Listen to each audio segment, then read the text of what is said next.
ब्रह्मा गुरुर्विष्णु गुरुर्देवो महेश्वरा गुरुर साक्षात पर ब्रह्मा तस्मै श्री गुरुवे नमः। नमस्कार मित्रों, आप सभी का आपके अपने YouTube चैनल अमेजिंग शिक्षा में बहुत बहुत हार्दिक अभिनंदन व स्वागत है। मित्रों, आज हम एक विषय है हमारा संधि, उसी के अंतर्गत जो स्वर संधि का जो अंतिम भाग है, अंतिम भेद है अयादि संधि, उसके बारे में ही यहाँ बात करेंगे। ठीक है, इससे पहले हम स्वर संधि, व्यंजन संधि और विसर्ग संधि कर चुके हैं, उसके समझ चुके हैं वो क्या क्या उनमें अंतर है। और स्वर संधि के जो भेद हैं वो दीर्घ संधि, गुण, वृद्धि, यण, ये सभी हम पहले कर चुके हैं। ठीक है, अगर आपने इससे पहले वीडियो नहीं देखी है उनको जरूर देख लें आप। ठीक है ना, क्रम अनुसार तैयारी करेंगे तो ज़्यादा अच्छा रहेगा आपके लिए। तो यहाँ अयादि संधि, अयादि नाम को देखिए आप, अय आदि। ठीक है ना, अय आदि जिसमें आदेश होता है वो क्या है, अयादि। अब ये अय आदि कितने हैं और कौन कौन से हैं इसको समझे हम। ठीक है, अयादि में क्या क्या आदेश होता है वो समझे। अय, आय, अव और आव, ये आदेश होते हैं। ठीक है, देखिए हर संधि की कोई ना कोई पहचान है। दीर्घ की क्या है, आ, ई, ओ। गुण की क्या है, ए, ओ, अर, है ना। वृद्धि की क्या है, ऐ, औ और आर। यण की क्या है, य, व, र, ल। इसी प्रकार जो अयादि संधि है उसकी क्या पहचान है, अय, आय, अव और आव। अब समझना क्या है कि ये बनते कैसे हैं, इनका निर्माण कैसे होगा। ठीक है, सबसे पहले हमने क्या, किसी भी संधि को पढ़ने से पहले उसके नियम को समझना जरूरी है। देखिए उदाहरण जितने मर्जी कोई सा भी उदाहरण कर लीजिए, फिर यदि आपको नियम समझ में आ गया कि क्या नियम होता है, फिर आगे उदाहरण देखने की जरूरत नहीं है ज्यादा। नियम पढ़ते हैं हम इसका। ठीक है, क्या नियम है, देखिए यदि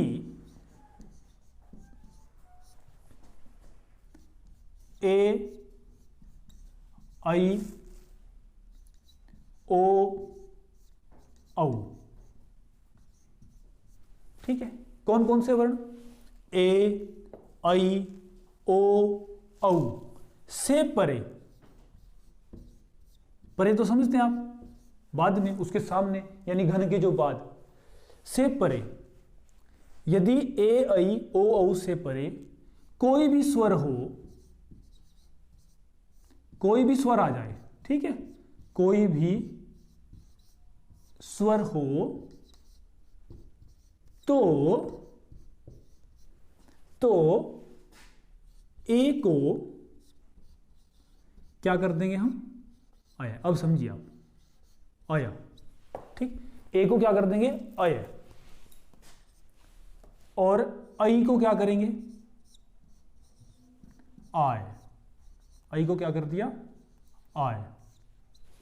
ठीक, और ओ को क्या हो जाएगा, ओ को अव। ठीक है, और औ को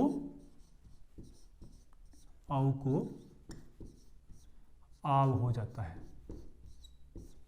आव हो जाता है या आव आदेश हो जाता है, ऐसे कर लीजिए क्योंकि फिर दिक्कत नहीं आएगी आपको। आव आदेश, क्योंकि आदेश होगा ना, यहां तो आदेश हो जाता है। ठीक, हो जाता है। यहां एक वर्ण को आदेश हुआ है, यदि दोनों वर्णों के स्थान पर एक होता है उसे हम क्या बोलेंगे, एकादेश। ठीक, यह बात आपको ध्यान रखनी है।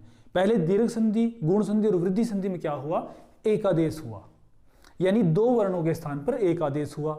लेकिन यण संधि में और अयादि संधि में एकादेश न होकर के क्या होगा, आदेश होगा, यानी एक वर्ण के स्थान पर कोई भी आदेश हम कर देंगे। अब यहां देखिए आप, हम इसको उदाहरण के माध्यम से समझते हैं। हमने नियम पढ़ लिया कि ये जो 4 वर्ण हैं ए ऐ ओ औ, इनसे परे कोई भी स्वर हो, चाहे वो अ हो, ई हो, है ना, ऊ हो, कोई भी स्वर हो, तो हमने ए को क्या करना है, हमने अय करना है। जैसे देखिए ने घन अन है, ठीक, ने घन अन क्या कहता है, ए से परे कोई भी स्वर, देखिए यहां क्या है, ए है ना, और सामने क्या है, अन है, ये अस्वर है ना, ए से परे क्या है, स्वर है, तो ए को हमने क्या करना है, अय आदेश, वही तो कहते हैं वो, ए को अय, यह हलंत होना चाहिए, ये ध्यान रखें आप। देखिए न है, ए को क्या कर दिया हमने, ए के स्थान पर क्या आदेश हो गया, अया आदेश हो गया, अया, ठीक है, और आगे क्या है, अन है, ठीक। अब जो ये न है, ये अ इसमें मिल जाएगा, तो क्या बन गया हमारा, न बन गया, और ये भी अधूरा है य, और अ इसमें मिल जाता है तो क्या बन गया, य, और आगे क्या है, ये न, नयन, ठीक। यानी ने घन अन क्या बन गया, नयन। ये ध्यान रखें आप, ए था, अया, नयन, और यदि परीक्षा में ये प्रश्न आ जाए नयन में कौन सी संधि है, ठीक है, तो कुछ विद्यार्थी, कुछ परीक्षार्थी क्या करते हैं, देखिए यह आया हुआ है, वो क्या समझ लेते हैं कि ये तो यण संधि है, यहां गलती हो जाती है बहुत बड़ी, यहां नयन यण संधि करें तो आगे क्या, इसका संधि विच्छेद कैसे करेंगे, नी थोड़ी होता है, ने घन अन होगा, ने घन अन, तो नयन तब बनेगा ना, ए को अय, नयन, अय, अय, नयन, अय की आवाज है वहां, ध्वनि देखिए आप, नयन, अय बनेगा, ठीक है। अन्य उदाहरण देख लीजिए, जैसे विले है, विले है ना, और अ है, ए है ना, ए को क्या करना, अय करना है, तो क्या बन जाएगा हमारा, विलया, विलया, ठीक है। इसी प्रकार विजय है, विजय है ना, और आगे सामने क्या है, ई, तो ए को क्या कर दिया, अय कर दिया, तो क्या बन जाएगा, विजयी। उसी प्रकार से करेंगे, ठीक है। जैसे ए है ना, इसको मैं अलग अलग करके दिखा देता हूं थोड़ा, ए है, अलग कर दिया हमने, ए ज अधूरा रह गया, सामने क्या है, ई है, ठीक। क्या कहता है, ए से परे अगर कोई भी स्वर आ जाए तो इस ए के स्थान पर हमें क्या करना है, अय करना है। देखिए यहां हमने क्या कर दिया, अय कर दिया, ठीक। तो ये जो अ है ना, इसमें ज में हमने मिला दिया, तो क्या बन गया, ये विज, पूरा हो गया। आगे य है, इसमें ई को हमने य में मिला दिया, तो क्या बन गया, ये विजय बन गया। हमें नियम पता होना चाहिए, ए से परे कोई भी स्वर आ गया तो ए को क्या कर दिया, अय कर दिया हमने, यहां कोई ज्यादा दिक्कत वाली बात नहीं है, ठीक है।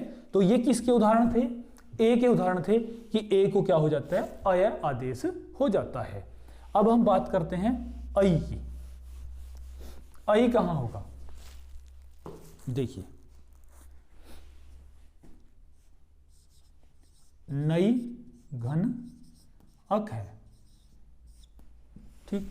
अब नियम ने क्या कहा कि ऐ से परे अगर कोई स्वर है, पढ़ सकते हैं आप, ए ऐ ओ से परे कोई भी स्वर हो, अब यहां क्या है, ऐ है ना, ए तो नहीं है, ऐ है, और उससे परे क्या है, स्वर है, तो ऐ को हमने क्या करना है, आय आदेश करना है।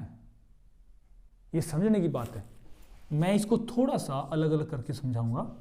यहां क्या है, ऐ है ना, और सामने क्या है, अक है, ठीक। ऐ के सामने क्या है, स्वर है, अस्वर है, तो ऐ को क्या हमने आदेश करना है, आय आदेश करना है। कहीं हम कहां पर हम उलझते हैं इसमें, हम अय आदेश कर देंगे इसको। यह ध्यान रखना कि एक अगर यहां ए है तो अय करेंगे, अगर ऐ है ना फिर आय करना है, आय आय, ठीक है। देखिए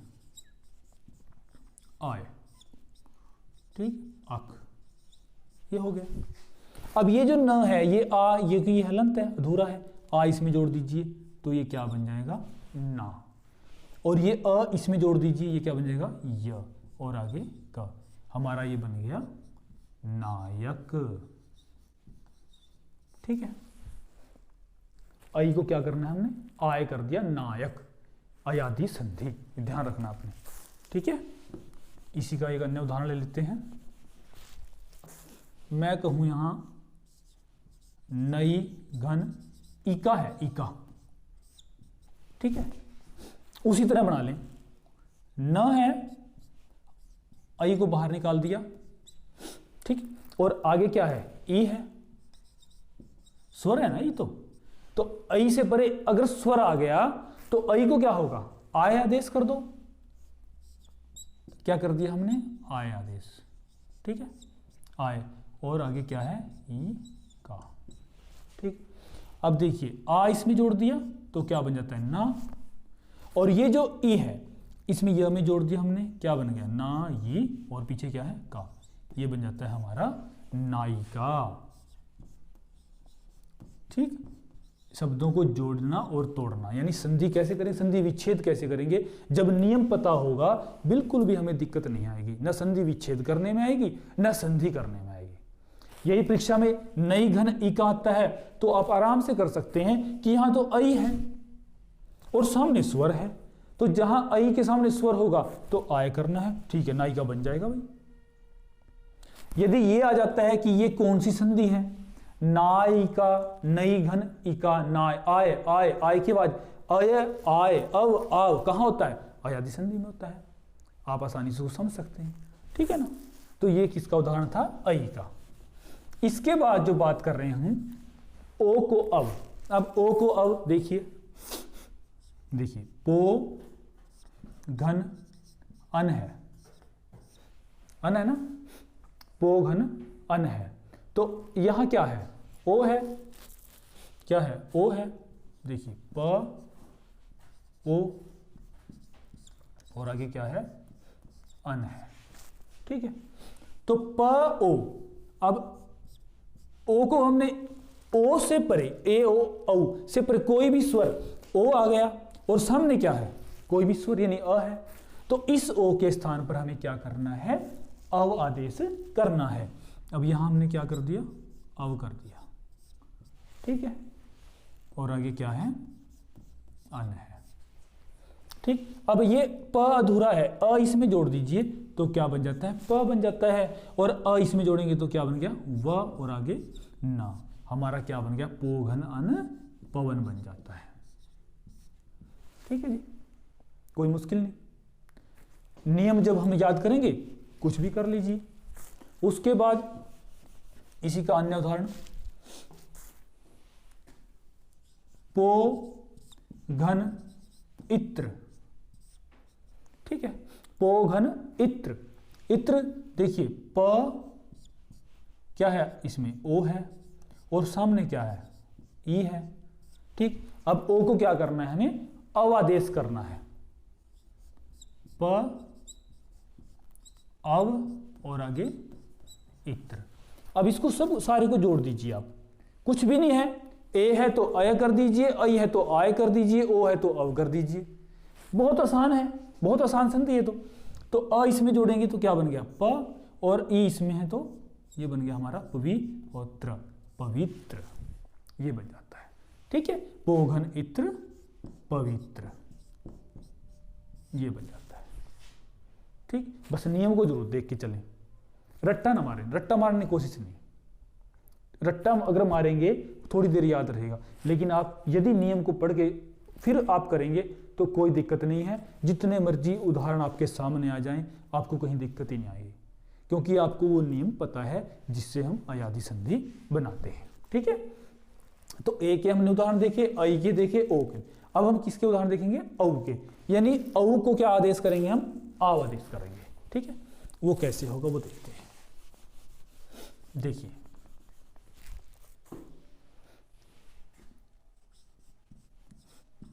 पौ घन अक है ना। देखिए अगर वो पहले हमने क्या किया, पोघन अन किया, पवन, वहां ओ था। यहां क्या है? औ है। इस बात का ध्यान रखें आप, औ। यहां ओ नहीं है, क्या है? औ है। मैं थोड़ा सा इसको अलग करके लिखता हूं ताकि आपको बिल्कुल आसानी समझ में आ जाए। औ है, औ है ना अलग इससे, तो सामने क्या है? अक है। ठीक है, औ के सामने क्या है? स्वर है। और औ के सामने कोई भी स्वर आ गया तो क्या करेंगे हम? यहां लिखा हुआ है देखिए, औ को आवादेश हो जाता है। तो आपने क्या करना है? औ को क्या कर दिया हमने? आव आदेश कर दिया। ठीक है, और सामने अक है। अब सारे को इकट्ठा कर दीजिए, जोड़ दीजिए। आ है, इसमें जोड़ दीजिए, क्या बन गया हमारा? पा, है ना। अ को इसमें जोड़ देंगे तो क्या बन गया? व और का। ये बन जाता है हमारा पावक। अब हम ये तो कह देंगे पौजम अक पावक, कहीं पवक ना बन जाए, कहीं कुछ और ना बन जाए। लेकिन जब हमें नियम पता है कि औ के सामने यदि कोई भी स्वर आ जाएगा तो औ को हमने आव करना है। ठीक है, और अगर इसमें संधि पूछ ले, पावक आव, आव कहां होता है? अयादि संधि में होता है। आराम से समझे इसको, जल्दबाजी ना करें, धैर्य। देखिए, कोई भी शिक्षार्थी हो, विद्यार्थी कोई भी, उसके अंदर धैर्य का होना अत्यंत आवश्यक है। ठीक है ना।